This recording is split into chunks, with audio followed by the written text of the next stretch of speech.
ჯანდაცვის სტანდარტის წარმდგენია ავერსის კლინიკა.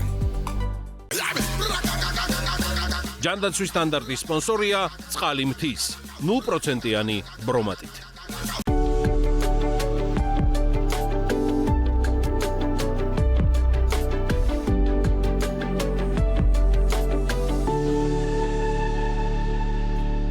მოგესალმებით, ეს BMG-ია და მისი ტელეგადაცემა ჯანდაცვის სტანდარტი, რომელსაც საქმიანი საზოგადოებისთვის მე ნინი ლონგურაშვილი და პროფესორი ამირან გამყრელიძე ვუძღვებით და როგორც ყოველთვის აქაც მაღალი სტანდარტი დაცული არის და დღევანდელ გადაცემაში შემოგთავაზებთ თემას უნივერსალიზმი ჯანდაცვაში. მოგესალმებით მაყურებლებს და მიმდევრებს. უნივერსალიზმი, ანუ საყოველთაობა ჯანდაცვაში გლობალური ჯანმრთელობის ერთ-ერთი ყველაზე მნიშვნელოვანი გამოწვევაა 21 საუკუნეში. უთანაბრობა და არასამართლიანობა სამედიცინო მომსახურებაზე ხელმისაწვდომობაში ბევრი ქვეყნისთვის თუ ქვეყნის შიგნით ადამიანთა ჯგუფებისთვის სამწუხაროდ ხვედრია დღეს. სწორედ ამიტომ დღეს გადავწყვიტეთ ჩვენი გადაცემა დაუთმოთ საკითხს ადამიანის ფუნდამენტურ უფლებას, ჯანმრთელობას და ამ ნაწილში უნივერსალური მოცვის იდეას. საყოველთაო ჯანმრთელობის მთავარ იდეაზე, შედეგებსა და გამოწვევებზე სასაუბროთ დღეს ჯანდაცვის სტანდარტში სტუმრად ველით დავით სერგეინკოს, ჯანდაცვის ყოფილი მინისტრი იქნება რამდენიმე წუთში ჩვენთან ერთად და ასევე სტუდიას შემოუერთდება სილვიო დომენტე, ჯანმრთელობის მსოფლიო ორგანიზაციის საქართველოს წარმომადგენლობის დირექტორი და იქამდე ვიდრე სტუმრები შემოუერთდებიან ჯანდაცვის სტანდარტის სტუდიას, მოდი გადავხედოთ კვირის მთავარ სიახლეებს ჯანდაცვაში, როგორც საქართველოს, ისე რეგიონის და მსოფლიოს მედიცინაში.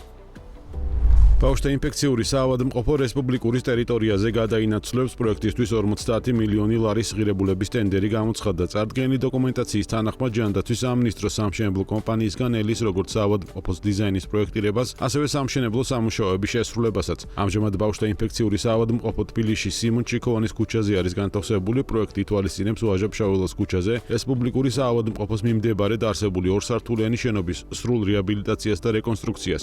აღნიშნული ნაგებობის ფართობი 1200 კვადრატულ მეტრს შეადგენს. სამშენებლო პროცესი 3 ეტაპად განხორციელდება და საერთო ჯამში 31 თვეს გასტანს. თავდაპირველ ეტაპზე კონტრაქტორმა საპროექტო სამუშაოები უნდა ჩაატაროს, რომელთა ღირებულება 1 მილიონ ლარად არის შეფასებული, რაც შეეხება თავად რესპუბლიკური საავადმყოფოს სარეაბილიტაციო სამუშაოებს 2025 წლის ბიუჯეტში მისთვის 20 მილიონი ლარია გათვალისწინებული. ამას ითვალისწინებს მთავრობის დადგენილება, რომელიც საკანონმდებლო მაცნეზე უკვე გამოქვეყნდა. სამწუხაროდ არც ერთი ხელისუფლების პირობებში დევნილების ათანადოდ არ იყვნენ დაფასებული. ამის თაობაზე დევნილთა შრომის ჯანმრთელობისა და სოციალური დაცვის სამინისტროსთან გამართულ აქციაზე აქციის მონაწილემ BMG-სთან განაცხადა, მან აღნიშნა, რომ დევნილები დღეს ღირსეულ პირობებში ვერ ცხოვრობენ. ეს არის ჩვენი საერთო ტრაგედია და ის რომ ბატონმა ზამირმა მიიყვანა თავი თვითმკვლელობამდე ეგ რა თქმა უნდა გამოსაძიებელი არის და ეს არის სისტემის დანაშაული, რომ ამ დონემდე ჩვენი მოქალაქეები მიდიან და თვითმკვლელობით ასრულებენ ცხოვრებას. კაცი, რომელმაც 27 იანვარს თბილისში დევნილთა სააგენტო შენობასთან საწვავი გადაისხა და თავის დაწვას სცადა, გარდაიცვალა. მედიაში გავრცელებული ინფორმაციით მამაკაცმა სუიციდის სახელმწიფოს მხრიდან ბინის მიღებაზე უარის გამო სცადა. ჯანდაცვის სამინისტროს განცხადებით, ხეჩინაშვილის საუნივერსიტეტო კლინიკაში ექიმები 5 დღე ცდილობდნენ მისი სიცოცხლის გადარჩენას.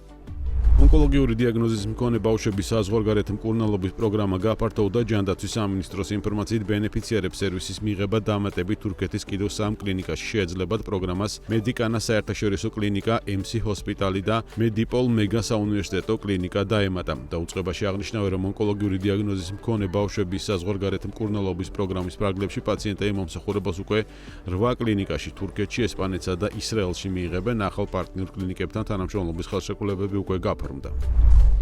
ნორვეგიის საზოგადოებრივი ჯანმრთელობის უნივერსიტეტის განცხადების მიხედვით ხელოვნურ ინტელექტს შეუძლია მკერდის კიბოს განვითარების რისკი დიაგნოზის დასმამდე რამდენიმე წლით ადრე დაადგინოს. ყველაფერი კი მაშინ დაიწყო, როცა ნორვეგიის საზოგადოებრივი ჯანმრთელობის უნივერსიტეტის, კალიფორნიისა და ვაშინგტონის უნივერსიტეტების 5 მკვლევარს კომერციულ AI პროგრამაზე მისცეს წვდომა, რათა რეტროაქტიულად გაანალიზებინათ 116495 ქალის მამოგრაფია. მთლიანობაში მათგან 1607 ქალს განუვითარდა მკერდის კიბო, მანამდე კი ალგორითმა შეძლო ზუსტად დაედგინა, რომელი ქალი იყო კიბოს განვითარების მაღალი რისკის ქვეშ.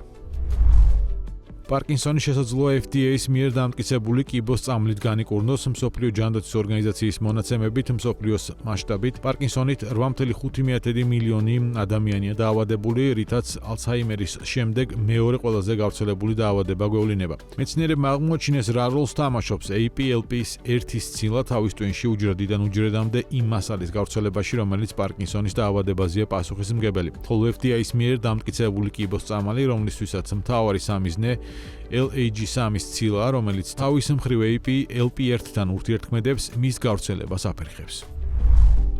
უგანდაში ებოლას ვაქცინაციის ინოვაციური ტესტირება 3 თებერვალს დაიწყო. უგანდას ჯანდაცვის სამინისტრომ ჯანდაცვის მსოფლიო ორგანიზაციასთან და სხვა პარტნიორებთან ერთად ებოლას ვაქცინის ტესტირება და დაჩქარებული წესით მისი მომზადება მას შემდეგ გადაწყვიტეს, რაც უგანდაში ებოლას ვირუსით ახალი ეპიდემიური ტალღა დაიწყო. არსებული ინფორმაციით უგანდის დედაქალაქ კამპალაში ინფიცირების შედეგად 1 ადამიანი გარდაიცვალა, 44 კონტაქტური პირი კვლევა შემოწმებაზე აყვანილი, ისევე როგორც 30-მდე ჯანდაცვის სამინისტროს თანამშრომელი. ცნობისთვის აღნიშნული შემთხვევა აღმოსავლეთ აფრიკაში ებოლა ვირუსის მე-9 დაფიქსირებული ეპიდემია. ამერიკის შეერთებული შტატების დაავადებათა კონტროლისა და პრევენციის ცენტრების თანამშრომლებს დაევალათ შეწყვიტონ კომუნიკაცია ჯანდაცვის მსოფლიო ორგანიზაციასთან ახალი მემორანდუმის თანახმად, რაც მნიშვნელოვან დარტყმას აყენებს გლობალურ ჯანდაცვას. ამ დროისათვის ამერიკის შეერთებულ შტატების ჯანდაცვის ვებსაიტიდან მონაცემთა ნაკრების უმეტესი ნაწილი ამოღებული აქვს, რადგან სააგენტოები ემორჩილებიან ტრამპის აღმასრულებელ ბრძანებებს.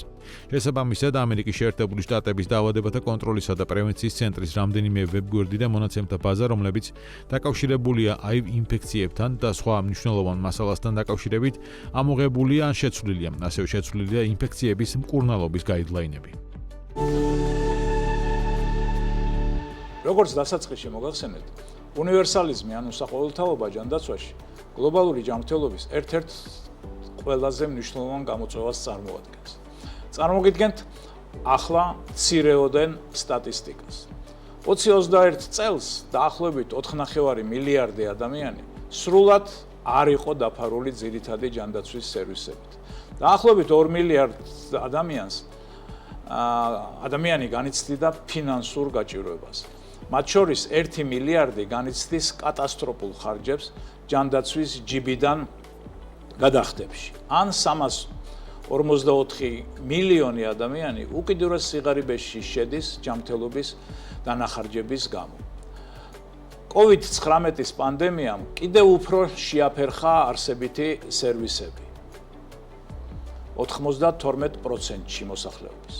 2021 წელს პანდემიის მწვერვალზე და შესაბამისად დაახლოებით 84%-ში ეს ჯერ კიდევ აღინიშნებოდა 2022 წელს. უნივერსალური მოცვის იდეა პირველად გაცხადებული იქნა ჯერ კიდევ ჯანმრთელობის მსოფლიო ორგანიზაციის კონსტიტუციის მიღებისას 1958 წელს, როდესაც ჯანმრთელობა გამოცხადდა ადამიანის ფუნდამენტურ უფლებად. 1978 წელს ალმა-ატაში სტრატეგიით ჯანმრთელობა ყველასთვის კიდევ ერთხელ გაესვა ხაზი მის და პირველადი ჯანდაცვის სისტემის მნიშვნელობას. 2012 წლის ჯანმრთელობის მსოფლიო ასამბლეის და გაეროს გენერალური ასამბლეის რეზოლუციებში კვლავ გაჟღერდა უნივერსალიზმის პრიორიტეტულობა. არავინ სამედიცინო მომსახურეობის გარეშე, ეგრეთ წოდებული No One Behind, არის მდგრადი განვითარების დღის წესრიგის ცენტრალური დაპირება, რომელიც ჯანმრთელობას ადამიანის ფუნდამენტურ უფლებად აღიარებს. უნივერსალიზმის მეტი ადვოკატირებისთვის 2014 წლიდან 12 დეკემბერი აღინიშნება საყოველთაო ჯანმრთელობის მსოფლიო დღედ. გაერომ ოფიციალურად დააწესა ეს 2017 წელს. გლობალურად ბოლო დეკადაში უმაღლეს დონეზე მიღებულია რამოდენიმე მნიშვნელოვანი დეკლარაცია და რეზოლუცია და ჩამოყალიბდა სხვადასხვა პარტნიორობები, რომლებიც ხელს უწყობენ საყოველთაო ჯანმრთელობის მიმართულებების დამკვიდრებასა და განვითარებას. ტექნიკური თვალსაჩინით, უნივერსალური მოცვის მიღწევა შესაძლებელია 3 გზით. პირველი, მოსახლეობის მოცვის არეალის გაფართოება.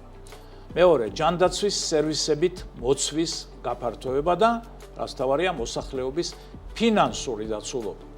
მიუხედავად იმისა, რომ სოფლიოს არც ერთ ქვეყანას არ შეუძლია სრულად მიაღწიოს ამ სამივე საყოველთაობის მიზანს, ყველა მათგანი მაინც ცდილობს კონდეს პროგრესი სამივე მიმართულებით. საქართველოს გამოცდილება უნივერსალური ხელმისაწვდომობის გზაზე უნიკალურია. საბჭოთა პერიოდში უფასო სამედიცინო დახმარება ყველასთვის იყო დეკლარირებული. თუმცა მაღალი იყო არაფორმალური გადახდები თავად ჯანდაცვის არაპრიორიტეტულობის გამო. 90-იან წლებში დამოუკიდებლობის შემდეგ საქართველოს ჯანდაცვის სისტემის ისტორია სამ მნიშვნელოვან ეტაპად იყოფა. პირველი ესაა 95-2004 წლები, სავალდებულო სამედიცინო დაზღვევა ყველასთვის, თუმცა მცირე საბაზისო პაკეტით და ძალიან მწირე დაფინანსებით. ის მხოლოდ ქაღალდზე იყო დეკლარირებული, სამწუხაროდ ვერ ხორციელდებოდა. შემდეგ 2007-2012 წლებში ქვეყანა გადავიდა მიზნობრივი ჯგუფების დაფინანსებაზე, კერძო სადაზღვევო კომპანიების საშუალებით. 2013 წლიდან ჯანმრთელობის დაცვის საკითხებში სახელმწიფოს კურსი მკვეთრად შეიცვალა და საყოველთაო მოცვა გახდა თითოეული მოქალაქის უფლებრივი ფუნდამენტი. ანუ დაინერგა საყოველთაო ჯანდაცვის პროგრამა, რომელიც სულ უფრო და უფრო ფართოვდება. სწორედ ამიტომ დღეს სასაუბროდ მოვიწვიეთ ორი პიროვნება, რომელთაც განსაკუთრებული როლი მიუძღვით ქვეყანაში ჯანდაცვის საყოველთაობის დამკვიდრების მიმართულებით. ბატონი დავით სერგეენკო, მინისტრი, რომლის უდიდესი ძალისხმევითაც დაინერგა საყოველთაო ჯანდაცვის პროგრამა და ბატონი სილვიო დომენტე, ჯანმრთელობის მსოფლიო ორგანიზაციის საქართველოს წარმომადგენლობის დირექტორი. მოგეხსენებათ, ჯანმრთელობის მსოფლიო ორგანიზაცია იყო, არის და იქნება ქვეყნის მთავარი პარტნიორი სამედიცინო მომსახურებით მოსახლეობის საყოველთაო მოცვის კუთხით. არსებობს უამრავი ავადმყოფობა, ჯანმრთელობა კი ერთადერთია. შნიცლერი.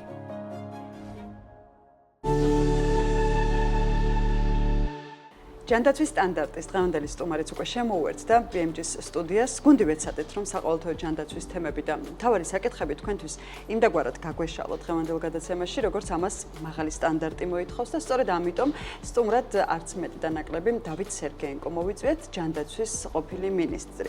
სწორედ ბატონ დავით სერგეენკოს მინისტრობის დროს უკავშირდება საყოველთაო ჯანდაცვის პროგრამის ამოქმედება, რომელიც 2013 წლიდან დაიწყო და თავდაპირველად საყოველთაო ჯანდაცვის პროგრამა ორ ეტაპად ამოქმედდა, მისი ამბულატორიული ნაწილი და გადაუდებელი სამედიცინო მომსახურება და შემდეგ უკვე გეგმიური ოპერაციები და მათ შორის მშობიარობა. საქმიანებს მინდა შეგახსენოთ, რომ 2015 წელი იყო სწორედ ის პირველი წელი, როდესაც ყველა პოტენციური პაციენტი ჯანმრთელობის კერძო დაზღვევის პაკეტის მქონეთა გარდა საყოველთაო ჯანდაცვის პროგრამის მომხმარებელი გახდა. დეკლარირებულად კი სახელმწიფომ ყველა ამ ადამიანზე პასუხისმგებლობა აიღო. გამომდინარე იქიდან, რომ საყოველთაო ჯანდაცვის პროგრამამ 2013 წელს დავით სერგეენკოს მინისტრობის პერიოდში დაიწყო ამოქმედება, ჩვენს მთავარ კითხვებზე პასუხებსაც ყველაზე უკეთ და დეტალურად სწორედ მისგან მოვისმენთ, თუ რა მისცა ამ პროგრამამ საქართველოს მოსახლეობას და მათ შორის რა გამოწვევები გვაქვს დღეს. ამ და კიდევ ბევრ საინტერესო კითხვებზე მოვისმენთ დღეს პასუხებს დავით სერგეენკოს მივესალმებით, ჯანდაცვის ყოფილი მინისტრი არის ჯანდაცვის სტანდარტში. მოგესალმებით და მადლობა პირველ რიგში, რომ ხართ ჩვენი დღევანდელი სტუმარი. მადლობა თქვენ.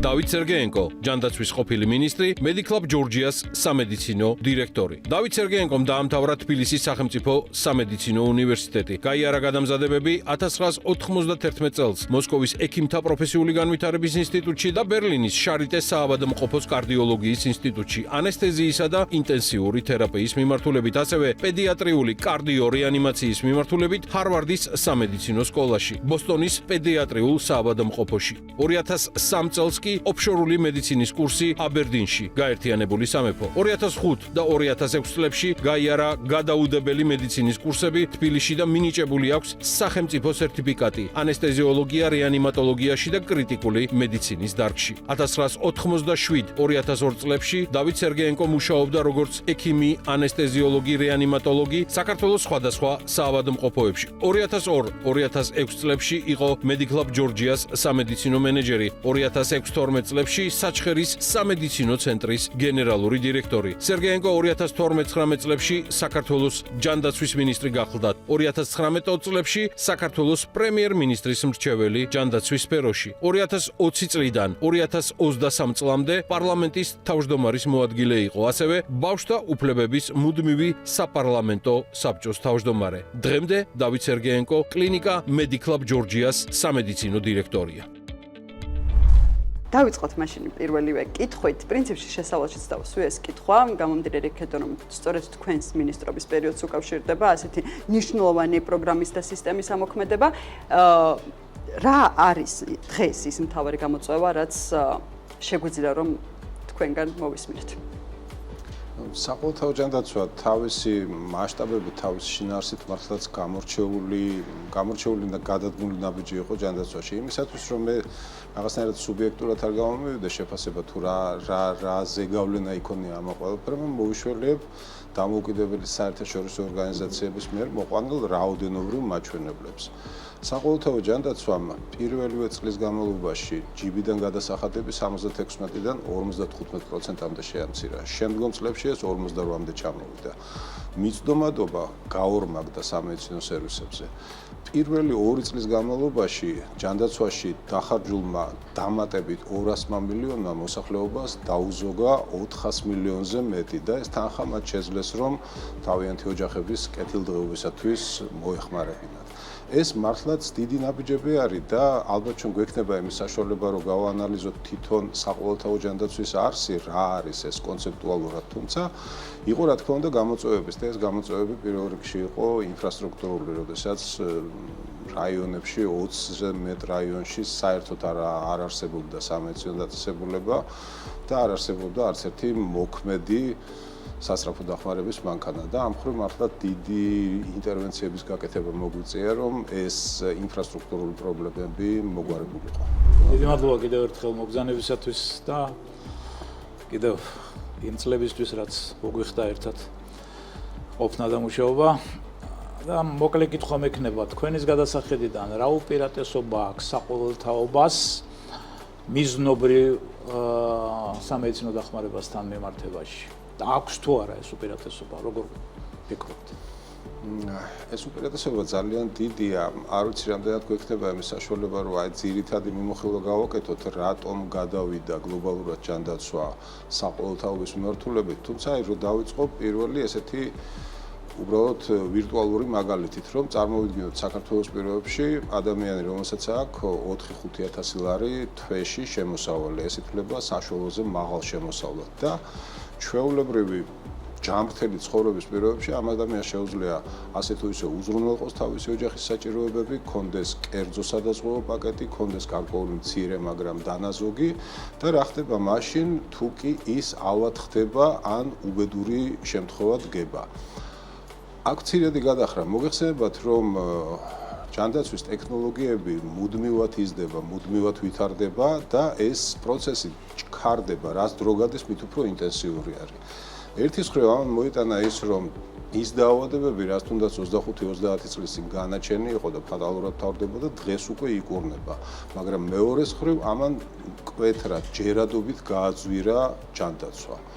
აი მაგალითად თქვენ კარგად გახსოვთ, სანამ დავიწყებდით C-ჰეპატიტის ელიმინაციის პროგრამას, საქართველოში 150,000-ზე მეტ ადამიანს, ვისაც ჭირდებოდა ეს მკურნალობა, მხოლოდ 12-მა შეძლო თავისი საკუთარი ჯიბის თანხით ამისი გადახდა, ანუ დაახლოებით 13,000-დან ერთმა ადამიანმა. ახლა დაუბრუნდეთ ამ ჩვენ ვირტუალურ პაციენტს, რომელმაც უკვე ამოწურა სადაზღვევო ლიმიტი, დახარჯა თავისი დანაზოგები, აიღო ვალები მისმა ოჯახმა, მიუხედავად ამისა, ის მაინც ვერ ახერხებს, რომ მკურნალობა ბოლომდე მიიყვანოს და მით უმეტეს ვერ ახერხებს, რომ გაიაროს სწორი რეაბილიტაცია. ამიტომ ის ვეღარ უბრუნდება თავის სამსახურს, ვეღარ მუშაობს, ვეღარ ეხდის გადასახადებს, ვეღარ მონაწილეობს მთლიანი ქვეყნის შიდა დოვლათის შექმნაში, ჩამოდის სოციალურად მოწყვლადების კატეგორიაში და უკვე სახელმწიფოა ვალდებული, რომ მისი ჯანდაცვის ხარჯები აიღოს თავის თავზე, გადაუხადოს პენსია, გადაუხადოს სოციალური შემწეობა. მაშინ, როდესაც მას დაუდგა კატასტროფული ხარჯები, რაც მოგეხსენებათ, წლიური შემოსავლის 25%-ზე უფრო მეტი არის. მაშინ, რომ დადგომოდა მხარში ან სახელმწიფო პროგრამა და ან კერძო სექტორი, ის დაუბრუნდებოდა დიდი ალბათობით თავის სოციალურ ნაწილს და ისევ იქნებოდა იგივე წარმატებული მოქალაქე, ასე ვთქვათ. ეს თვითონ კონცეფცია საყოველთაო ჯანდაცვის არ არის შემთხვევით აღებული და გარკვეული წინა ისტორია აქვს ამას და ეს არ არის მხოლოდ დეკლარირებული ადამიანის უფლებათა დეკლარაციიდან გამომდინარე რაღაც ჰუმანური აქტი, არამედ ეს არის აბსოლუტურად პრაგმატული და რაციონალური სისტემა, რომელზეც უკვე მთელი მსოფლიო გადადის აი 21 საუკუნიდან. მე-20 საუკუნე მიზნობრივი ჯანდაცვის საუკუნე იყო პირობითად და 21 საუკუნე უკვე რაციონალური ხარჯეფექტური საყოველთაო ჯანდაცვის. ბატონ დავით, აქედან გამომდინარე, რამდენად მართებული არის ის შეხედულება და რამდენად შეგვიძლია ჩვენც გავიზიაროთ, რომ უნივერსალური ჯანდაცვა არის მხოლოდ მდიდარი და დიდი ეკონომიკის ქვეყნების შესაძლებლობა. ესეთ ამაზე მეტნაკლებად სრული პასუხის გასაცემად, აი რამოდენიმე ისტორიულ მომენტს გავუსვამდი ხაზს, რომ აი სადღაც მე-19 საუკუნამდე მთელი საუკუნეების განმავლობაში ჯანდაცვა იყო მხოლოდ დიდარი ადამიანების პრივილეგია და ყველა დანარჩენისთვის ეს იყო ამ სიტყვის პირდაპირ მნიშვნელობით მოწყალება. ამ სიტყვის პირდაპირ მნიშვნელობით და დამოკიდებული მხოლოდ და მხოლოდ კეთილნებაზე, კერძო პირის თუ ამა თუ იმ ქვეყნის მთავრობის. აი ეს მოწყალება, აი მაგალითად ერთ-ერთი ცნობილი კლინიკა ბერლინის შარიტე, რომელიც 1700-იანების დასაწყისში აშენდა, სწორედ ეს არის შარიტე მოწყალება, იქ იყო საექნო მოვლის სახლი, თუმცა ექნის პროფესია მაშინ არ არსებობდა და პაციენტებს უვლიდათ მოწყალების დები. ამის მერე ბევრი რამე იცვლება, თვითონ ვითარდება საკუთრივ კლინიკური მედიცინა, ქირურგია თუ იქამდე შეზღუდული იყო ანესთეზიის აღმოჩენა, მესტჩიკარი ფართოდ გააღო და დაიწყო კლინიკების ჰოსპიტალური ქსელის განვითარება. მე-20 საუკუნე უკვე ითვლება მე-20 საუკუნის დასაწყისში ეს მდიდრების პრივილეგია და ღარიბების მოწყალება ბარდება ისტორიას და იწყება უკვე მიზნობრივი ჯანდაცვის განვითარება და სამწუხაროდ ამას ბიძგს აძლევს დიდი კატაკლიზმები და კატასტროფები, როგორც იყო პირველი მსოფლიო ომი, რომელმაც ცხადად დაანახა ბევრი ქვეყნის მთავრობას, რომ მათ უნდა იზრუნონ არა მარტო მდიდრებზე, არამედ საშუალო შემოსავალზე, შემოსავლის მქონეებზეც, იმიტომ რომ უბრალოდ ბიუჯეტი შედგება მათი შენატანისგან.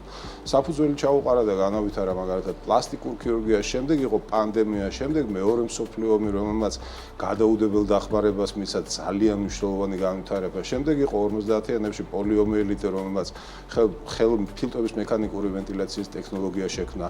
და აი ამის ფონზე პარალელურად იზრდებოდა მიზნობრიობა, როდესაც სახელმწიფოები უკვე აცნობიერებდნენ, რომ მათ მარტო მდიდრებზე და საშუალო შემოსავლიანებზე კი არა, ყველაზე თანაბრად უნდა იზრუნონ, ოღონდ ეს იყო მაინც მიზნობრივი, აქცენტირებული ღარიბებზე. ეხლა მივიდივართ ყველაზე ჩემი აზრით საინტერესო მომენტთან, COVID პანდემიასთან, რომელიც აი სულ ახლახან გადავიტანეთ. და COVID პანდემიამდე ითვლებოდა, რომ ეკონომიკურ ფაქტორს ორჯერ მეტი ზეგავლენა აქვს ჯანდაცვის სისტემაზე, ვიდრე საკუთრივ ჯანდაცვის სისტემის მოწყობას. ანუ ირიბად შეგვიძლია ვთქვათ, რომ ითვლებოდა, რომ საყოველთაო ჯანდაცვა ან ჯანდაცვა ზოგადად უმეტესად მდიდარი ქვეყნების პრივილეგია არის. რა დავინახეთ პანდემიის დროს? დავინახეთ, რომ მძლავრი ეკონომიკის ქვეყნებმაც პირველი ტალღების დროს არანაკლებ გამანადგურებელი ზიანი მიიღეს, ვიდრე საშუალო და დაბალი შემოსავლის ქვეყნებმა. ეს ცალსახად აჩვენებს იმას, რომ ეკონომიკური ფაქტორი, რა თქმა უნდა, ძალიან მნიშვნელოვანი არის, თუმცა წამყვანია ჯანდაცვის სისტემების ინკლუზიურობა, სხვა სიტყვით რომ ვთქვათ, უნივერსალიზმი, ხოლო ქართულ ენაზე საყოველთაობა.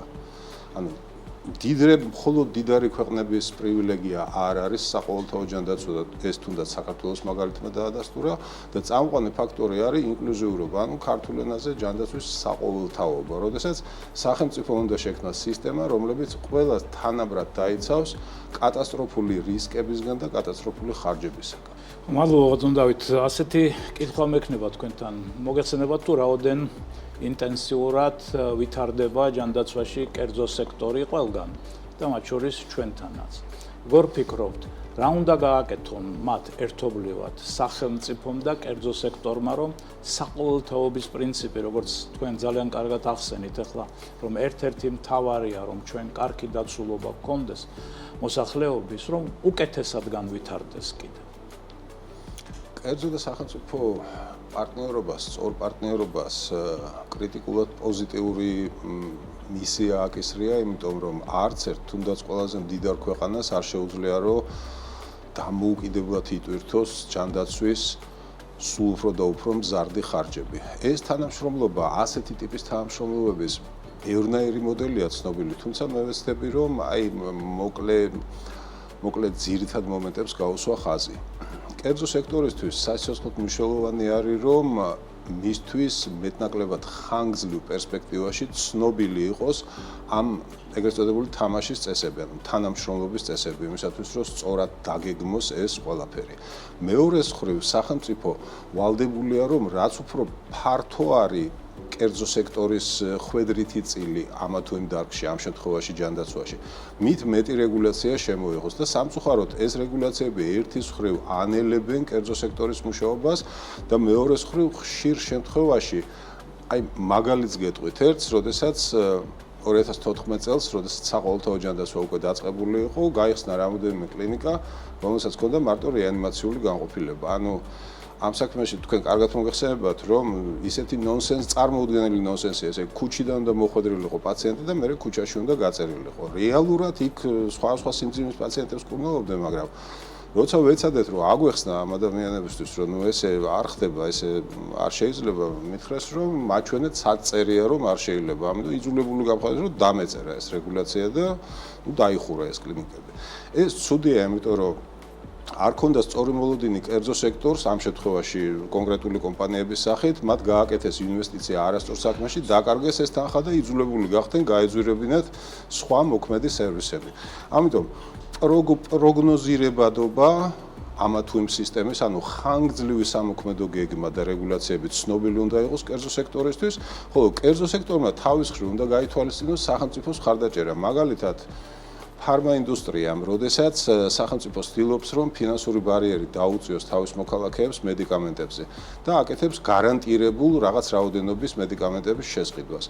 ამან მედიკამენტი უნდა გააიაფოს, იმიტომ რომ ფარმა კომპანიებს უმცირდებათ ან საერთოდ უნულდებათ საკმაოდ დიდი პროცენტი, რომელიც იქამდე მარკეტინგისთვის და აკვიზიციისთვის უნდა მიეწყვნათ. აი, ესეთი პროგნოზირებადი და წინასწარ შეთანხმებული თანამშრომლობა სამ სექტორთან, ფარმა ინდუსტრიასთან, ჰოსპიტალურ სექტორთან და სადაზღვევო სექტორთან არის ამის წარმატების საწინდარი, რომ შეიქმნა სისტემა, რომელიც კატასტროფული ხარჯებისგან და კატასტროფული რისკებისგან დააზღვევს უკლებლივ ყველა მის მოქალაქეს.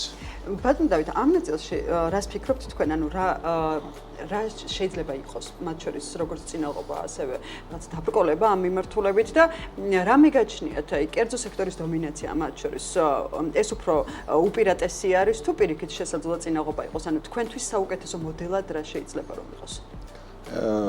კერძო და სახელმწიფო სექტორების პროპორცია, ამაზე რაიმე ეტალონური ერთეული არ არის, რამდენი პროცენტი უნდა იყოს კერძო და რამდენი სახელმწიფო. მთავარი არის ის წესები, რითიც ისინი ერთმანეთთან თანამშრომლობენ. აი, ეს არის ყოველთვის წამყვანი.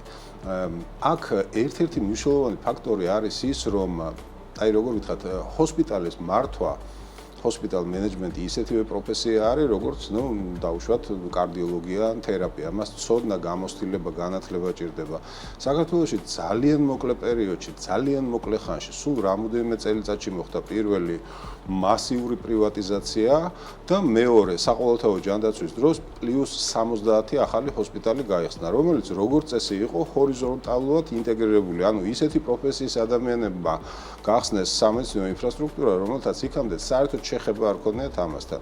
და როგორც წესი, უხშირეს შემთხვევაში მას მართავდნენ ან ამ ცოდნის არ მქონე ადამიანები, ან კლინიკის ხელმძღვანელობად ირჩევდნენ წარმატებულ ექიმ კლინიცისტებს, რომელთაც თავისი კომპეტენცია კი აქვთ, მაგრამ ჰოსპიტალის მართვა სულ სხვა რამე არის. ამიტომ იქ მიდიოდა გარკვეული შეუთანხმებელი წესებით მუშაობა და ოპერირება ამ ჰოსპიტალების. თუ კი გადახვედრებთ სოფლიო პრეცედენტებს, ერთ-ერთი ქვეყანა არის ნიდერლანდები, სადაც კლინიკების 100% კერძოა, თუმცა მათგან 70% არამომგებიანი არის, ანუ დივიდენდები კი არ მიაქვთ თავის ანგარიშებზე, არამედ რეინვესტიციას აკეთებენ და მათ პოლიტიკის შემოშევებაში აქტიურად არიან ჩართული უნივერსიტეტები. მეორე ადგილზე ვართ ჩვენ, 85%-ზე მეტი კერძო კლინიკა და ჩვენი უახლოესი, ასე ვთქვათ, ამ რეიტინგში ქვეყნები არიან ძალიან დაშორებულები, 30-40% არის მაქსიმუმ, მაგრამ ხო გეუბნებთ, ესე იგი, ამ პროპორციას იმდენი წამყვანი მნიშვნელობა არ აქვს, რამდენადაც შეთანხმებული წესებით ოპერირებას. დიდი გამოცდილება გაქვთ ამჟამად თქვენ ამ საკითხში და მაინც როგორ ფიქრობთ, ეს ოქროს შუალედი ამ თანამშრომლობისა კერძო და სახელმწიფო სექტორ შორის სად გადის? მეც ძალიან მარჯვნივ ვარ, ხო, გადახრილი 85%-ია ჩვენთან კერძო. ვთქვათ, აი ნიდერლანდების მაგალითი მოიყვანეთ, ახლა გერმანიაც უმატებს თანდათან ამ კერძო სექტორის წილს, ამერიკის შეერთებულ შტატებში სხვა ის არის. სად ფიქრობთ, რომ ეს ოქროს შუალედი ამ თანამშრომლობისა და კარგი თანამშრომლობისა როგორი უნდა იყოს დაახლოებით მაინც? პროცენტშეულობა პროცენტებიც არ თქვათ, მაგრამ აი კარგად ახსენით ის და ერთხელ კიდევ რომ ცოტა გავაფართოვოთ, რაც ბრძანეთ ეს თანამშრომლობის პრინციპები, ფარმა ინდუსტრია ბრძანეთ ეს კერძო სექტორი და სახელმწიფო სექტორი. კი ბატონო, მე ვესწრები რომ უფრო თანამშრომლობის და აი აქედან გამომდინარე, ვგაცრავთ, რომ გაწყვეტიებთ და აი მაინც ეს ეფექტური, ყველაზე ეფექტური ეს მოდელები ამ კერძო სახელმწიფო თანამშრომლობისა თქვენის გადასახედიდან რა იქნება? მე შემიძლია გითხრათ, რომ აი ჩვენს რეალურ მოცემულობაში ყველაზე უფრო შედეგის მომტანი იქნებოდა და ამისი მცირე მსგავსი პროექტი უკვე გაკეთებული გვაქვს 2014-ში იქნებოდა რამოდენიმე ეგრეთ წოდებული საყრდენის სანიმუშო კლინიკის ჩამოყალიბება, როგორც ინფრასტრუქტურულად და აღჭურვილობით, ასევე უნდა გაკეთდეს ინვესტიცია, რომელიც გამოცდილ მმართველ გუნდს მოიწვევს ამ კლინიკების სამართავად. ამ კლინიკების რაოდენობა შეიძლება რაღაც შეთანხმების საგანი იყოს, მაგრამ ჩემი აზრით უნდა იყოს მიწდომადი მინიმუმ ალბათ 3 კლინიკა მთელი ქვეყნის მასშტაბით. 3 დიდი კლინიკა, რომელიც აი ამ ინვესტიციით შექმნის ხარისხის მაღალ თამასას და ამ სიტყვის კარგი გაგებით აიძულებს ყველა სხვა დანარჩენს, რომ აი ამ თამასას გაუსწორდნენ. რას გულისხმობ ამაში? აი 2014 წელს რაიონული სასწრაფო დახმარების სამსახური პრაქტიკულად არ არსებობდა, ხოლო კატასტროფის მედიცინა ეგრეთ წოდებული, რომელსაც პაციენტები ქალაქიდან ქალაქში გადაყავდა, იყო უკიდურესად ამორტიზირებული და აღუჭურვავი ავტოპარკის წარმოადგენელი და სახელმწიფო ამაში საერთოდ არ მონაწილეობდა არანაირი სახით. ეს იყო 100% კერძო კომპანიები. 2014-ში ჩვენ გავაკეთეთ სწორედ ეს, შევქმნით სანიმუშო თამასა, ანუ შევიძინეთ რამოდენიმე რეანიმობილი, აღჭურვეთ იმ სტანდარტით, რაც არის საერთაშორისოდ მიღებული, კარგად გადავამზადეთ პერსონალი და შევედით ამ კონკურენციაში კერძო კომპანიებთან და ვაიძულეთ ისინი, რომ აი ამ თამასას გასწორებდნენ. ეს იყო უაღრესად შედეგიანი ინტერვენცია და მე ვფიქრობ, რომ ჰოსპიტალურ სექტორშიც და ეს ახალი მოგონება არ არის, ბევრ ქვეყანას უკვე გაკეთებული აქვს. აი ესეთი თვისობრივი, ხარისხობრივი სანიმუშო თამასების შექმნა, რომელსაც გაუსწორდებიან ყველა დანარჩენი. ჯანდაცვის მიმართულებებით რომ ჩავშალოთ, ბატონ დავით, თქვენ როგორც ერთ-ერთი ყველაზე გამოცდილი ჯანდაცვის მინისტრი, სად ხედავთ საქართველოს პოტენციალს, რომელი მიმართულებით რომ დაიკავოს თუნდაც ის კონკრეტული ნიში, რაც შეგვიძლია რომ დავიკავოთ, შესაძლოა სოფლიოზე ამ შემთხვევაში პრეტენზია არ და ვერ გქონდეს, მაგრამ აი რეგიონის ჭრილში თუ შეგვიძლია რომ ამ მხრივ ვისაუბროთ. საქართველოს ჯანდაცვას, როგორც კლინიკურ მედიცინას, ასევე საზოგადოებრივ ჯანდაცვას ძალიან დიდი პოტენციალი აქვს და ძლიერი ხელშეწყობა ჭირდება იმისათვის, რომ რეგიონული, ასე ვთქვათ, მოთამაშე გახდეს. თავის დროზე ჩვენ ვზომავდით ყოველ წელს რა დიაგნოზებით გადიოდნენ პაციენტები საზღვარგარეთ საქართველოსდან სამედიცინო მომსახურების საძებნელად და რა დიაგნოზით შემოდიოდნენ სხვა ქვეყნის მოქალაქეები საქართველოში სამედიცინო სერვისების მისაღებად.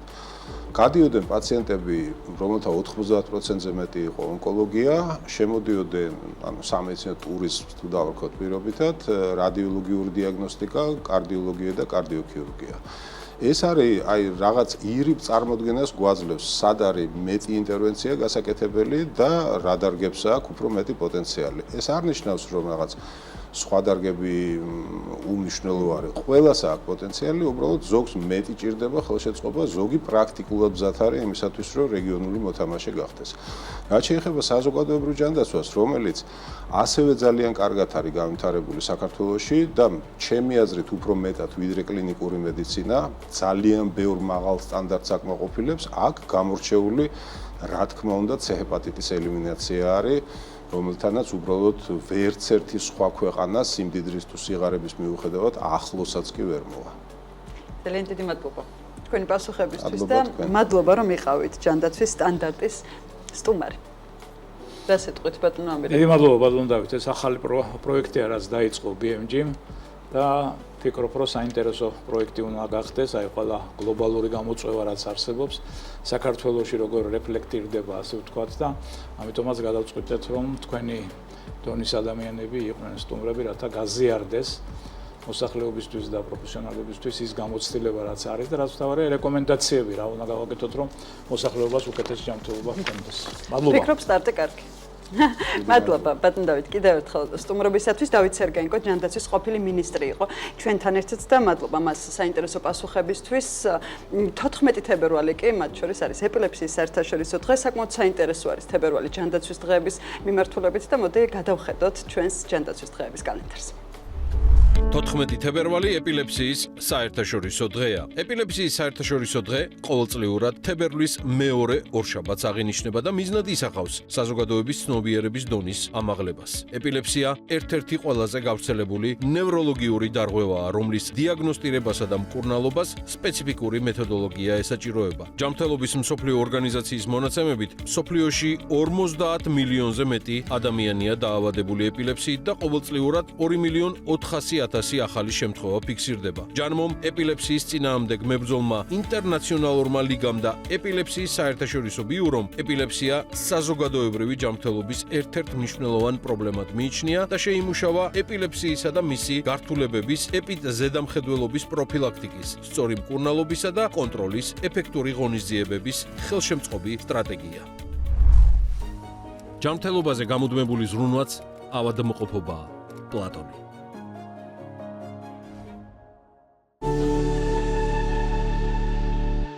ჩვენ გიბრუნდებით და დღევანდელი გადაცემის შემდეგი სტუმარი ჯანმრთელობის მსოფლიო ორგანიზაციის საქართველოს წარმომადგენლობის დირექტორი სილვიუ დომენტე გახლავთ. ჩვენს შემდეგ სტუმართან ერთად გავშლით უფრო ფართოდ თემას, თუ რა როლი აქვს ჯანმრთელობის მსოფლიო ორგანიზაციას საყოველთაო ჯანდაცვაში და მათ შორის რა გამოწვევების წინაშე არის დღეს მსოფლიო. სილვიუ დომენტე, ჯანმრთელობის მსოფლიო ორგანიზაციის საქართველოს წარმომადგენლობის დირექტორი. დოქტორი სილვიუ დომენტემ სამედიცინო განათლება მიიღო მოლდოვას რესპუბლიკაში, შემდეგ კი მეცნიერების მაგისტრის ხარისხი საზოგადოებრივი ჯანდაცვის მიმართულებით ლონდონის უნივერსიტეტის ჰიგიენისა და ტროპიკული მედიცინის სკოლაში. დოქტორმა დომენტემ პროფესიული კარიერა ქირურგად დაიწყო სასწრაფო დახმარების საავადმყოფოში სწავლის დამთავრებისთანავე გადავიდა მოლდოვას რესპუბლიკის ჯანდაცვის სამინისტროში და იქ მუშაობდა საერთაშორისო ურთიერთობების დეპარტამენტის ხელმძღვანელად თითქმის 6 წლის განმავლობაში. 2004 წელს ის შეუერთდა გაეროს ოჯახს, მუშაობდა ჯერ იუნისეფის მოლდოვის ოფისში, ხოლო 2008 წლიდან ჯანმოში. 2013 წელს დოქტორი დომენტე გახდა ჯანდაცვის მსოფლიო ორგანიზაციის გუნდის წევრი ათენში, საბერძნეთში. თავდაპირველად ჯანდაცვის სისტემების ანალიტიკოსად, შემდეგ კი ჯანდაცვის პოლიტიკის უფროსი მრჩევლის როლში 2019 წლის მარტამდე. 2019 წლის აპრილიდან დოქტორი სილვიუ დომენტე არის ჯანმრთელობის მსოფლიო ორგანიზაციის წარმომადგენელი და ქვეყნის ოფისის ხელმძღვანელი საქართველოში. მოგესალმებით, ბატონო სილვიუ, მადლობა თქვენი დროისთვის და რომ ხართ ჩვენი გადაცემის დღევანდელი სტუმარი. უფრო ფართოდ რომ გავშალოთ ეს თემა, ვინც ახლა ჯანდაცვის სტანდარტს უყურებს და თვალს გვადევნებს, რა არის საყოველთაობა ჯანმრთელობაში და მათ შორის რა მიღწევები არის ამ მხრივ გლობალურად? გესალმებით, პირველ რიგში მადლობა მოწვევისთვის. დავიწყებ საუბრით იმ თემაზე, რომ ჯანმრთელობა არის ადამიანის ფუნდამენტური უფლება და თუ ყველა ამაზე ვთანხმდებით, ყველას უნდა ჰქონდეს ამ უფლებით სარგებლობა გამონაკლისების გარეშე და ამ შემთხვევაში ეს არის აქ შემოდის საყოველთაობის ცნება, რაც ნიშნავს იმას, რომ ყველას მსოფლიოში უნდა ჰქონდეს სერვისებზე წვდომა, ის სერვისებზე, რაც სჭირდებათ სწორ დროს და სწორ ადგილას. ორი მნიშვნელოვანი ელემენტი არსებობს ამ შემთხვევაში. ერთი არის ხარისხი სერვისები უნდა იყოს მაღალი ხარისხის და მეორე ის, რომ ადამიანებს არ უნდა ჰქონდეთ ფინანსური სიდუხჭირე, როდესაც ჯანდაცვის სერვისებზე აქვს წვდომა. ორივე ეს ელემენტი ძალიან მნიშვნელოვანია და ვერ ვისაუბრებთ ჯანმრთელობის საყოველთაობაზე თუ ერთ-ერთი ერთი მათგანი არ არსებობს, რადგან რა თქმა უნდა არ უნდათ ადამიანებს ჰქონდეთ ისეთ სერვისზე სარგებლობა, რომელიც არის დაბალი ხარისხის, ან ისეთი სერვისი, რომელიც არის მაღალი ხარისხის, მაგრამ არ არის ფინანსურად ხელმისაწვდომი. სწორედ ამიტომ, როდესაც საუბრობთ საყოველთაო ჯანმრთელობაზე და ჯანდაცვაზე, ამ ელემენტებს ვფარავთ. როდესაც საუბრობთ სერვისების მოცულობაზე, ყველაზე მარტივი ამის მიღწევის არის ის, რომ პირველად ჯანდაცვაში ინვესტიცია განხორციელდეს, რადგან პირველადი ჯანდაცვა, როგორც ცნობილია, 80%-მდე მთელი ჯანმრთელობის პრობლემებისა, როგორც წესი შესაძლებელია პირველადი ჯანდაცვის ეტაპზე იქნას გამკლავებული და თუ დავიწყებთ ამ მიმართულებით მუშაობას, არა მხოლოდ ვუმკურნალებთ დაავადებას, არამედ ჯანმრთელობას ხელშევუწყობთ საზოგადოებაში, სწორედ ამიტომ ამ გზით ძალიან მნიშვნელოვანია, რომ ჯანმრთელობის პრობლემები პირველადი ჯანდაცვის დონეზე იქნას მაქსიმალურად კონტროლებადი, რომ შემდეგ უფრო ძვირადღირებული სერვისი არ გადავიდეს, მაგრამ რა თქმა უნდა სპეციალიზირებული სერვისებიც გარკვეულ შემთხვევაში საჭირო და აუცილებელია, ზოგჯერ რეაბილიტაციის, გრძელვადიანი პალიატიური მკურნალობა და ასე შემდეგ. ყველა ეს სერვისი ხელმისაწვდომობის თვალსაზრისით, საყოველთაობის თვალსაზრისით უნდა განვითარდეს. თუ მეორე ელემენტს შევხედავთ, რომელიც სერვისის ხარისხს ეხება, რა თქმა უნდა, სხვადასხვა ფაქტორი არსებობს, ეს არის ინფრასტრუქტურა, საზოგადოებრივი ჯანდაცვის ობიექტებისა, პერსონალი, ასევე მუშახელი, რომელიც უნდა იყოს საკმარისი რაოდენობით ყველა ეტაპზე და ყველა დონეზე სამედიცინო განათლება, ექიმების კვალიფიკაცია, მათი განათლების სტანდარტი, კლინიკური პროტოკოლი, სტანდარტები და ასე შემდეგ, რაც ყველაფერი საბოლოო ჯამში ხელს უწყობს სერვისის ხარისხს და პაციენტის კმაყოფილებას და ბოლო ფინანსური დაცულობის თვალსაზრისით, როდესაც ჩვენ საუბრობთ ამ მიმართულებით, ვაკვირდებით იმაზე, რამდენს იხდიან ადამიანები ეგრეთ წოდებული ჯიბიდან გადახდის პირობებში საკუთარი თანხით, რაც ფარავენ და რაც უფრო მაღალია ეს ჯიბიდან გადახდის მაჩვენებელი, უნდა შევამციროთ, რადგან ასეთი გადახდის შემთხვევაში თუ ეს ძალიან მაღალ ნიშნულზეა, იწვევს ეგრეთ წოდებულ კატასტროფულ გადასახადებს ჯანდაცვის სერვისებზე, რაც იწვევს საზოგადოების გაღარიბებას და გაღატაკებას და უმეტესობა ასეთი გადახდის და ასეთი ხარჯების არის სამედიცინო თვალსაზრისით, ეს შეიძლება იყოს სტომატოლოგიური სერვისები, ზოგჯერ ჰოსპიტალიზაციაც, ამიტომ უნდა დავაკვირდეთ და თუ შევძლებთ სამივე ელემენტზე რეაგირებას და უზრუნველყოფას, სწორედ ეს არის საყოველთაო ჯანდაცვა, რა მიმართულებითაც უნდა განვითარდეს და გლობალური მასშტაბით საკმაოდ ბევრი წარმატება არის.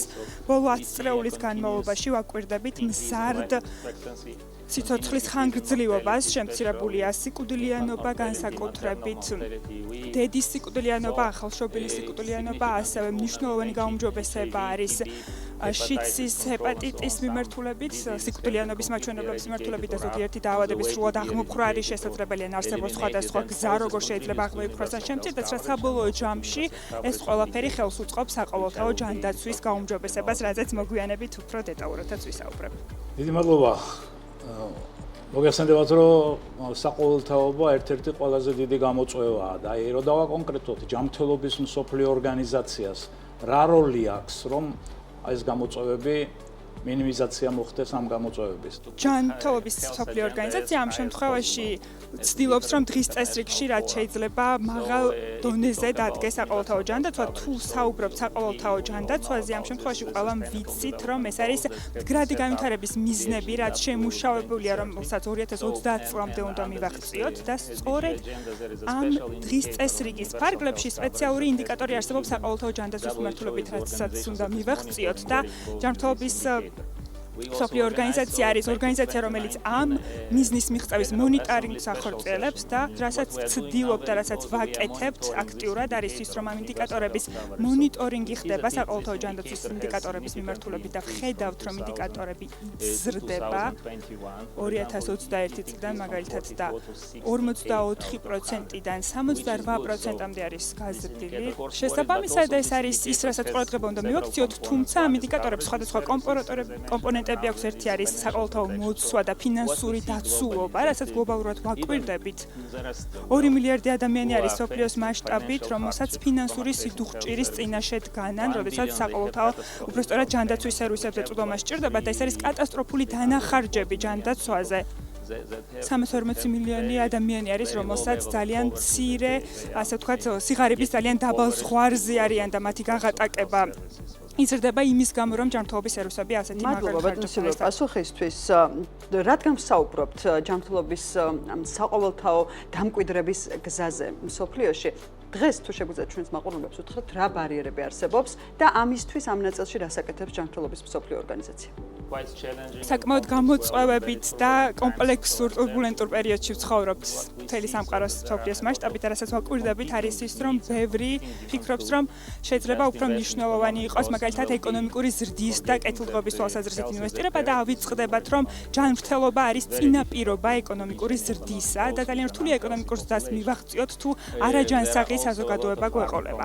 ძალიან ბევრი კონფლიქტიც არსებობს, ბევრი ომი არის მსოფლიოს მასშტაბით და გადაუდებელი სიტუაციები, რაც მთავრობებს ინვესტიციას აკეთებინებს უფრო სხვა მიმართულებით, ასევე დეзинფორმაცია არის აქტიურად და ჩვენს კლიმატის ცვლილების გამოწვევების წინაშეც თუ გავართ და ადამიანები ცდილობენ, რა თქმა უნდა, და მთავრობები და სხვადასხვა უწყებები ცდილობენ ამ გამოწვევების მაქსიმალურად აღმოფხვრას ან შეერყვილებას. შესაბამისად არის ტენდენცია, რომ ინვესტიცია ნაკლები გაკეთდეს ჯანდაცვის სექტორში, მაგრამ ჯანმრთელობა არის წინაპირობა მდგრადი განვითარებისა, როგორც უკვე აღნიშნეთ, არის ასევე სხვა არაერთი გამოწვევა, მაგალითად არის გლობალური გამოწვევა, რომ არ არის საკმარისი მუშახელი ჯანდაცვის სექტორში, საკმარისი პერსონალი, ასევე მიგრაცია არის ჯანდაცვის პროფესიონალების უფრო დიდარ ქვეყნებში, ნაკლებად დიდარი ქვეყნებიდან, ასევე ექიმების და ექთნების მიგრაცია არის სახეზე და პოპულაციის დაბერება ხდება, რაც ნიშნავს იმას, რომ უფრო დაბერებულ პოპულაციას უფრო სწრაფის დასჭირდება. შესაბამისად, ჯანდაცვის სერვისები და ჯანმრთელობის სერვისები უფრო ძვირადღირებული ხდება, ბევრი ახალი ტექნოლოგია, რასაც ახალი შესაძლებლობა მოაქვს მკურნალობის თვალსაზრისით, მაგრამ ეს ხარჯებსაც ზრდის. შესაბამისად, ჯანმრთელობის მსოფლიო ორგანიზაცია ჯანმრთელობას აყენებს პირველ ეტაპზე და გვინდა რომ მთავრობები მეტ ინვესტიციას აკეთებდნენ ჯანმრთელობის სექტორში და გვინდა რომ სერვისების პაკეტი, რაც ადამიანებისთვის არის შეთავაზებული ბიუჯეტიდან იყოს საკმარისად ფართო და დიდი, გვინდა რომ შევამციროთ ეგრეთ წოდებული ჯიბიდან გადახდის წილი და მინიმუმამდე დავიყვანოთ, რომ ადამიანებს წვდომა ქონდეთ ასეთ სერვისებზე და მაღალი ხარისხის სერვისებზე, რა თქმა უნდა. რომ გლობალური ჯანდაცვის ნაწილი არის მათ შორის საქართველოც და ეს გამოწვევები, რაც არსებობს ამ მიმართულებით საქართველოსაც ეხება. საინტერესო არის გამომდინარე იქიდან, რომ თქვენ ბრძანდებით ჯანმრთელობის მსოფლიო ორგანიზაციის წარმომადგენლობის დირექტორი საქართველოში, ამ მხრივ საქართველოს ნაწილშიც რომ განვიხილოთ, რას აკეთებს ჯანმრთელობის მსოფლიო ორგანიზაცია საქართველოსთვის. რა გაქვთ დაგეგმილი? გასული წლების განმავლობაში ყველა ამ მიმართულებით მუშაობდი, რაც აქამდე აღვნიშნე, რომ დავიწყოთ იმით, რომ ეს არის საყოველთაო ჯანდაცვის დიზაინის შემუშავების ეტაპი, რომელიც 2013 წელს დაიწყო და ამაში ჩართული იყო ჯანბო და მუდმივად ცდილობს ამ პროექტის გაუმჯობესებას და დახვეწას, რომ მასშტაბი გაიზარდოს ამ საყოველთაო ჯანმრთელობის დაცვის სახელმწიფო პროგრამისა, როგორც უკვე აღვნიშნე, მთავარი ფოკუსი ამ შემთხვევაში არის ის, რომ საყოველთაო ჯანდაცვა პირველად ჯანდაცვას მაქსიმალურად ფარავდეს და გადახდის მექანიზმები არის ასევე მნიშვნელოვანი, რომ სხვა ტიპის გადახდის მექანიზმზე გადავიდეთ, რაც საკმარისი დაფინანსება და სერვისები იყოს შეთავაზებული და მიწოდებული. ასევე გასულ წელს და ამ წელსაც ვაგრძელებთ ახალი მოდელის პილოტირებას საყოველთაო ჯანდაცვის მიმართულებით, განსაკუთრებით, როდესაც ადგილობრივ დონეზე სხვადასხვა ქსელების შემუშავება ხდება, ასევე რეგიონულ დონეზე ეს იქნება საზოგადოებრივი ჯანდაცვა, სოციალური სერვისები, ჰოსპიტალები, რაც ადგილობრივ და რეგიონულ დონეზე არის, უნდა იყოს ხელმისაწვდომი და სწორედ ასე ვუდგებით. ამავდროულად ძალიან მნიშვნელოვანია ვუზრუნველყოთ, რომ საკმარისი პერსონალი არსებობს, მუშახელი არსებობს ამ სექტორში და გვჭირდება საკმარისი პროფესიონალები, ექიმები, ექთნები, განსაკუთრებით სოფლის ტიპის დასახლებებში, რადგან ერთ-ერთი მიზანი ამ რეფორმის არის, რომ ხარისხი მაქსიმალურად გათანაბრდეს ქალაქის ტიპის და სოფლის ტიპის დასახლებებში, ამიტომ თანაბარი ხელმისაწვდომობა და სარგებელი უნდა მიიღონ ადამიანებმა ყველა ტიპის დასახლებაში. რაც არის ძალიან მნიშვნელოვანი არის ის, რომ დავიწყეთ ქრონიკულ დაავადებებზე ზრუნვა, რაც დაავადებების ტვირთის უმეტესი ნაწილი სწორედ ქრონიკულ დაავადებებზე მოდის და პირველი ეს არის რისკ ფაქტორების შეფასება, ეს იყო თამბაქოს კონტროლი და სხვადასხვა რისკ ფაქტორები, რაზე რეაგირებაც იწყება, იქნება ეს ფიზიკური აქტივობა, კვება, დიეტა, რაც საბოლოო ჯამში ხელს უწყობს ჯანმრთელობას, მაგრამ ქრონიკული დაავადებების კონტროლისთვის პირველადი ჯანდაცვის დონეზე უნდა მოხდეს, იქნება ეს დიაბეტი, მაღალი წნევა და ასე შემდეგ. ახლა აქ შევჩერდები, თუმცა ბევრად უფრო ვრცელია ეს საკითხი. და ბოლო კითხვა, ბატონო სილვიო, შეეხება დღევანდელ გლობალურ სიტუაციას მოგეხსენებათ მსოფლიოში, რომელიც საკმაოდ დაძაბულია და ეს დაძაბულობა ხომ არ გავრცელდება ჯანმრთელობის მსოფლიო ორგანიზაციის დახმარებებზე ზოგადად გლობალურად ქვეყნებისადმი და ამ შემთხვევაში რა თქმა უნდა ჩვენ გვაინტერესებს საქართველოც. როგორია თქვენი მოსაზრება? ნამდვილად გამოწვევებით ახსავსე პერიოდში ვართ და რა თქმა უნდა ჯანმრთელობის მსოფლიო ორგანიზაციისეც მნიშვნელოვნად ახდენს ეს ყველაფერი გავლენას განსაკუთრებით ამერიკის შეერთებული შტატების გადაწყვეტილება რომ გავიდეს ჯანმოდან, მაგრამ ასევე გადაწყვეტილება რომ შეაჩეროს და ხელახლა განიხილოს სრულად დახმარება ამერიკის შეერთებული შტატებიდან. წლების განმავლობაში ჩვენ მხარს ვუჭერდით და თანამშრომლობით ამერიკის შეერთებულ შტატებთან და ამ პარტნიორობას ძალიან ვაფასებდით, რადგან ამერიკის შეერთებული შტატები ერთ-ერთი შემქმნელი ქვეყანა იყო ამ ორგანიზაციისა და მაარსებელი, ერთ-ერთი არა მხოლოდ ფინანსურ მხარდაჭერას უწევდა, არამედ ექსპერტიზის თვალსაზრისით და ამერიკის შეერთებული შტატების ექსპერტები ჩვენი ორგანიზაციის ექსპერტებთან ძალიან აქტიურად თანამშრომლობდნენ და მუშაობდნენ, იქნებოდა ეს დაავადებების გლობალური მეთვალყურეობა და მონიტორინგი, სხვადასხვა ეპიდემიების პერიოდში მონიტორინგი გლობალურ დონეზე, რა თქმა უნდა ვაქცინაციის შემუშავება და ასე შემდეგ, სხვადასხვა თემები, რაზეც ერთად მუშაობდით, ამიტომ ახლა ეს ყველაფერი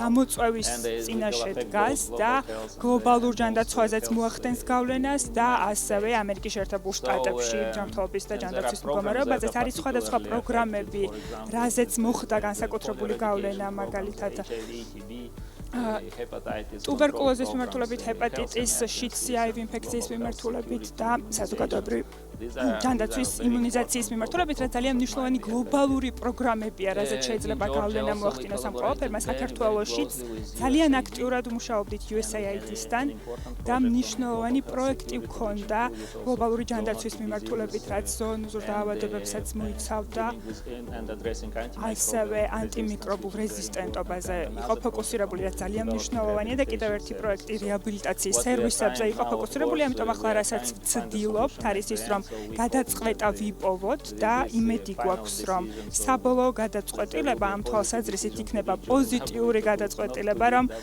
არ დატოვონ ორგანიზაცია, ჯანმრთელობის მსოფლიო ორგანიზაცია დაბრუნდნენ და ასევე უცხოური დახმარების გადახედვის პროცესაც ველოდებით ახლობით 3 თვე დასჭირდება, როგორც ვიცით და იმედი გვაქვს, რომ ჯანდაცვის და ასევე განათლების თუნდაც პროგრამები სრულად არ შეჩერდება და არ გავლენ ამ პროგრამებიდან, ასევე დაფინანსების ალტერნატიულ წყაროებსაც ვეძებთ და იმედი გვაქვს, რომ წევრი ქვეყნები უფრო მეტ მხარდაჭერას გაუწევენ ჩვენს ორგანიზაციას, ასევე სხვადასხვა ფონდებთან აქტიურად გვაქვს კომუნიკაცია ბანკებთან, რომ ჯანდაცვის მსოფლიო ორგანიზაციის მიმართულებით მხარდაჭერა შენარჩუნდეს, ასევე ჩვენი ფონდიც გვაქვს, რომელიც ცდილობს ფინანსური სახსრების მოძიებას, მაგრამ შიდა პროცესებსაც ვაკვირდებით და ვცდილობთ ჩვენი რესურსების ოპტიმიზირებას, რომ უფრო ეფექტიანი და ეფექტური ორგანიზაცია გავხდეთ. ვართ ჩვენც მათ შორის არა ბატონო ამირე. ჩვენც ასეთი მოლოდინი გვაქვს, რომ მაინც ყველაფერი გადაწყდება მოსახლეობის საკეთილდღეოდ და ეს დახმარებები არ შეჩერდება საბოლოოდ. ძალიან დიდი მადლობა. ძალიან საინტერესო საუბრისთვის, სტუმრობისათვის რომ იყავით ჩვენთან ერთად. სილვიო დომენტე, ჯანმრთელობის მსოფლიო ორგანიზაციის საქართველოს წარმომადგენლობის დირექტორი იყო ჩვენთან ერთად და მე აქვე მინდა გითხრათ, რომ სინქრონულ თარგმანს ჩვენს ეთერში უზრუნველყოფს სათარჯიმნო კომპანია NG Georgia. 21 საუკუნეში უთანაბრობა და არასამართლიანობა სამედიცინო მომსახურებაზე ხელმისაწვდომობაში გლობალურადაც და განსაკუთრებით განვითარებად სამყაროში და მათ შორის ჩვენთანაც ერთ-ერთი მთავარი გამოწვევაა. ამიტომაც უნივერსალიზმი, ანუ საყოველთაობა ჯანდაცვაში გახლავთ ბოლო 10 წლეულის საერთაშორისო პროგრამებში, მათ შორის ჯანმრთელობის მსოფლიო ორგანიზაციის ბოლო 2025-2028 წლების პროგრამაში ერთ-ერთი მთავარი პრიორიტეტი. ჩემი აზრით, ის უნდა იქცეს თითეული ქვეყნის მთავრობებისთვის პოლიტიკურ პრიორიტეტად. საყოველთაო ჯანდაცვა დღეს ერთი გზა უთანასწორობის შესამცირებლად მოსახლეობის ხარისხიანი სამედიცინო დახმარებით მოცვისა და ფინანსური დაცულობის გზაზე. და ამაზე თანხმდება საერთაშორისო სამედიცინო საზოგადოება. მისასალმებელია, რომ საქართველოში ეს პროგრამა მიმართულება, ასე ვთქვათ, დამკვიდრებულია და ვითარდება, მაგრამ კიდევ ძალიან ბევრი გვაქვს გასაკეთებელი, რომ მივახციოთ მაქსიმალურ საყოველთაობას ჯანდაცვაში, რაც გარანტია მოსახლეობის უკეთესი ჯანმრთელობისა. 9 თებერვლის გადაცემას ვფიქრობთ, რომ საინტერესო გამოვიდა, მიუხედავად იმისა, რომ თამასა საკმაოდ მაღალია, ვფიქრობთ და BMG-ის გუნდში მიგვაჩნია, რომ განსხვავებული და მაღალ პროფესიონალური პროდუქტი უკვე შევქმნით, რაში მხარდაჭერაც ჩვენი გამოცდილი პარტნიორებისგან ცალკე აღსანიშნია. მადლობა ამ ნდობისთვის და მხარდაჭერისთვის ჯანდაცვის სექტორში ნამდვილად მაღალი სტანდარტის მქონე კომპანია Aversis კლინიკებს და Coca-Cola Bottlers ჯორჯიას, რომლებმაც მხარდაჭერა ფაქტობრივად სასტარტო ეტაპზე უპირობოდ გამოგვიცხადეს. მადლობა ყველა პარტნიორს და მაყურებლებს, რომელთა გვერდში დგომით და ვისთვისაც ვქმნით ჩვენს მედია პროდუქტს. ეს იყო ჯანდაცვის სტანდარტი, ამირან გამყრალიძესთან და ნინი ლონგურაშვილთან ერთად.